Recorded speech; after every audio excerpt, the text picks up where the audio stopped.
Thank you, Matt. Cameron, nice to meet you, and thanks for having me on the show, Matt. It's an absolute pleasure. Let's start here.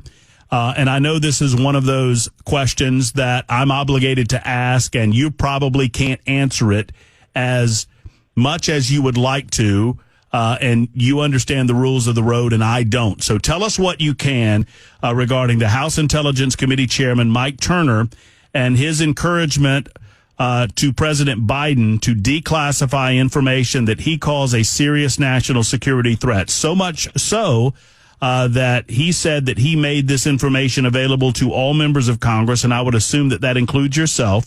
I know that you are obligated from a constitutional standpoint and from your oath of office not to relate information that might be of a classified nature, but at the same time, the citizens of Tennessee are concerned about this, Congressman. What do you know and what can you tell us? Yeah, well, what I know I can't say, but what I will say is that there was a bit of hyperbole, I think, in Mike's message today related to the vote on FISA, but I can't really talk about what that threat is. Let me, and forgive me, but you understand how it goes, Mark, because my obligation are to the listeners, and the listeners are concerned when we hear words like serious national security threat, and when we hear a member of Congress so concerned about information that he has received that he chooses to share it with every other member of Congress, that seems to be a real and present danger to the citizens of the state of Tennessee. Would you characterize that this way? Okay. I'm not prepared, Matt, to discuss this. It's a classified piece of information, and we're not going to have a conversation about it. I'm surprised Mike said what he said in the hearing or in the conference this morning. If the people of your district are being actually threatened with serious security concerns, at what point do the citizens get to know it, Mark? Just tell me that. You got two cases right now where presidents released classified information, Matt. I'm not going to break the law on your radio show. I'm not asking you to break the law. I'm asking you to answer the question. I'm not telling you anymore on the classified comment. So that's where it is. What process has to happen if there's a security threat facing the people of Tennessee? What process has to happen? The President of the United States has to declassify that. Or if it's a subordinate level of classification, other people can declassify. But as I understand what he talked about today, it requires the president. Was Mike Turner not declassifying it when he told you? He can't do that. He can't declassify, and he didn't say what it was. All he said is go to the SCIF and read it. It'll be available at like 4 o'clock today or 5 o'clock today. Okay, and you've done that? No, it's not 5 o'clock today here yet. Okay, so you don't know the information that I'm discussing? No, it's not available to me until 5 p.m. today. Will you do that? Yes. Okay. Look, I'm not your enemy here, Mark. I'm just concerned. Yeah, I mean, you're asking me to disclose information that's classified. I'm asking you to tell me what you can tell me, sir. That's all. Yeah, well, I can't tell you anything by law or by content. But you can receive this information because you're a member of Congress. At 5 p.m., I get to go see it. Right, but without being a member of the Intelligence Committee, you can get to see it because Mike Turner determined that you are allowed to see it? No, what I understood him to say today was at the level that we have as non-Intel members, he said it's the highest you're allowed to see without being an Intel member. So I think it's the same kind of information any congressman can see, as I recall from the conversation with him. Yeah, so, Congressman, this is Cameron Smith. Yeah. Obviously, you haven't seen that doc yet, so you can't disclose what you haven't seen. We're hearing a lot about border security and national security issues related to the border, and we're hearing, well, this many Chinese nationals, this many Russian nationals, this many whatever.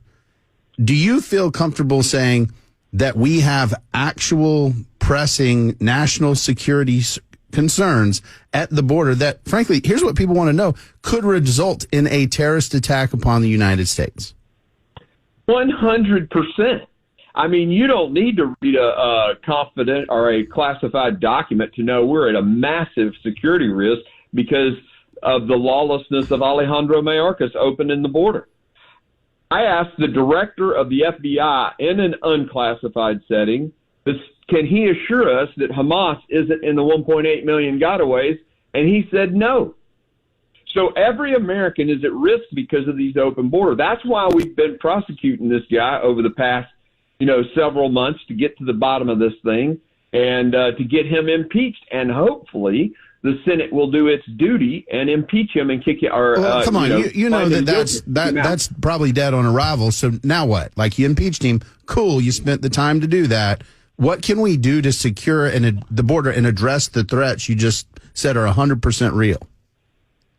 Well, the president has the border security. He has the military. The states have their guards. The states are doing some great things, and I really appreciate what Abbott is doing. I think DeSantis just recently said something or sent some troops. I know Governor Lee has done that and is doing that. We got Tennessee guardsmen on the border right now. Those are the things that can happen. Congress doesn't have a brigade of infantry it can send down there. Right, and I understand that, but you just telling me, well, Congress can point out that Joe Biden's bad at this and Mayorkas is terrible, but we're kind of waiting on the other guys. Well, sure, that's right. We passed a law 8 months ago, H.R. 2, that would secure the border. They won't see it in the Senate. They won't. Jim Jordan and I, we worked our tails off. Our committees worked our tails off. We got a really good bill. We passed it on the floor of the House. It's sitting in the Senate waiting. The Senate could pass it and make law because that's what we do in Congress. We make laws. So we made one here, sent it over to them. They have done nothing with it. We need to be beating the heck out of the Senate to get that bill passed. As far as, the oversight piece of what we've done, we just did that. We just did that and impeached the first time in the history of this country a sitting cabinet secretary. I think that's a pretty good thing. And granted, the Senate is, you and I could say they're not going to do their duty, but we did ours. Congressman Mark Green with the Matt Murphy Show on Super Talk 99.7 WTN. Congressman, I want to try to reset because you seem to be aggressively defensive of my questioning about this headline that came out 2 hours ago, and I don't understand necessarily why that was. I understood you to be asking me about classified information that I can't make a comment on, and I'm not going to break the law and say something I can't say. I felt like I precluded the question by saying that I was not asking you to violate the law or to violate your oath of office. But if that wasn't clear, then I apologize. But I also get frustrated that the American people seem to be the last to know when we hear words like serious security threat under the umbrella of everything we know about what's going on. You know better than anybody what's going on at the southern border. You know better than anybody what might be coming across, what we know and what we don't know about what's coming across. So obviously, when we hear the committee chair of the Intelligence Committee of the House of Representatives of the United States of America say that there is a serious security threat, so much so that he's advising everyone in Congress to make themselves aware of it, that raises red flags all over the place, Mark.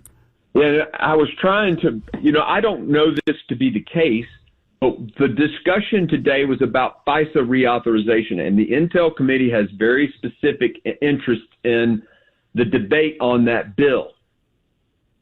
You have to take what Mike Turner said in light of that, and that's really important to understand. I got to go see this piece of Intel at 5, and I'll make a judgment myself.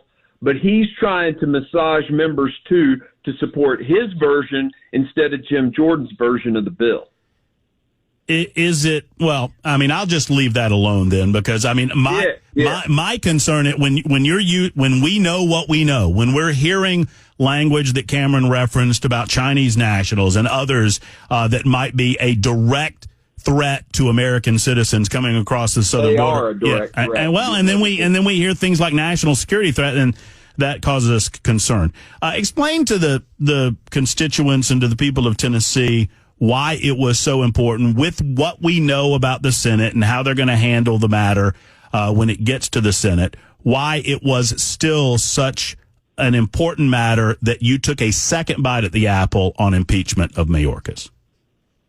So Alejandro Mayorkas has subverted the laws written by the Congress. So we wrote laws, and the very interesting thing about the immigration laws is that they say shall detain. Now, the DOJ is not ordered to even detain every murderer. I mean, it says, this is murder. It doesn't say you shall capture and prosecute every murderer.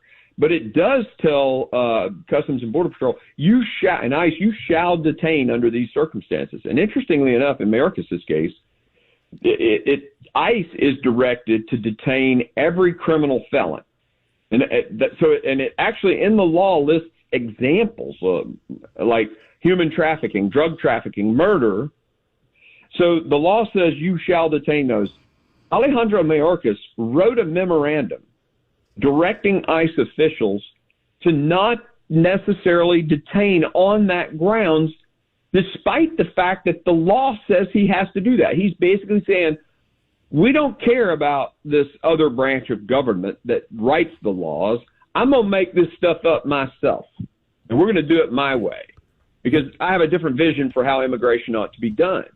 And so that total disrespect for the Constitution and the separation of powers between co-equal branches of government, as far as I'm concerned, he's violated his oath to the Constitution, and he's basically picking and choosing the laws he wants to enforce. You can't have a cabinet secretary do that. It would be like me turning my back on someone who's trying to basically destroy the founding. Well, I think one of the most important founding principles of our government, and that is to spread power out. Montesquieu and the philosopher who came up with this idea, our founders took that and they built three separate branches of government, and then they even spread with the 10th Amendment and the Bill of Rights power between the states, or basically they only took what's in the document for themselves and said everything else belongs to the states. So power was dispersed in our government. He has basically put the power into his own hands, one man, and that is tyranny. And I just couldn't stand by and not do my duty to impeach this guy. Knowing, and you made the case that we feel as if we know what will happen when it gets to the Senate. It's pretty obvious from a political standpoint. Then what do you hope to accomplish out of it? Awareness on the part of the American people, making them more so aware that he has been derelict of his duty as Secretary of Homeland Security, or is there more to the point of impeachment that you would like to accomplish? I think, Matt, I took the oath to do my job when I came up here. And so I felt obligated to do this more than what it might accomplish on the backside. It's the right thing to do. And so I did it because it's my job, and I said I was going to do this job. So that's probably number one. Number two, it does inform the American people. Number three, Alejandro Mayorkas gets to wear the fact that he's the only sitting cabinet secretary to ever be impeached in the history of the United States. So he gets to wear that on his Wikipedia page for the rest of his life. So hopefully that'll be a deterrent to other cabinet secretaries being lawless. I mean, that's what I have in the power, within my power to do, and I've done it. A little unrelated to this, and I know that you've been laser focused on it, but I'm also watching some of the spending that's going on in the Senate. They had a bill before them that had some weak, mealy-mouthed border security provisions in it. It actually legalized, it was at least in my understanding, the first piece legalized 1.85 million illegal aliens that would not be legal but for the legislation. It was a bad piece, and it was rightly dispatched of by leadership in the Senate. But then they replaced it with just basically a spending bill on foreign countries without any sort of border security. What are your thoughts on that package, and do you think it's DOA in the House? It's DOA in the House. We talked about that in conference too today, and it's not even going to be heard. If anything, maybe they attach border security back to it and send it back over there. That's being debated right now. Right now, the sort of 25-meter target, to put it in military terms, now that we're done with Mayorkas, is the FISA reauthorization. There's also a SALT bill that I'll be voting no on. The New Yorkers are trying to get the SALT caps raised. So we'll be voting no on that. Tennessee is not subsidizing New Yorkers' spending. But those are the two things this week. The solution and the agreement amongst leadership on how if we add something to that spending package, border security wise, is still being debated. But right now, as it sits, it'll never see the light of day in the House.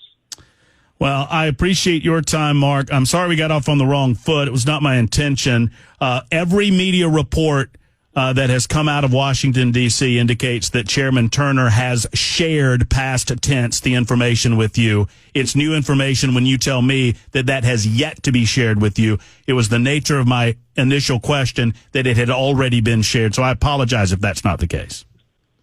Yeah, no, that is not the case. Well, I want to make sure I understand what we're saying here, because we've got to be very careful. The House Intelligence Chairman. Yeah, go ahead. I'm sorry.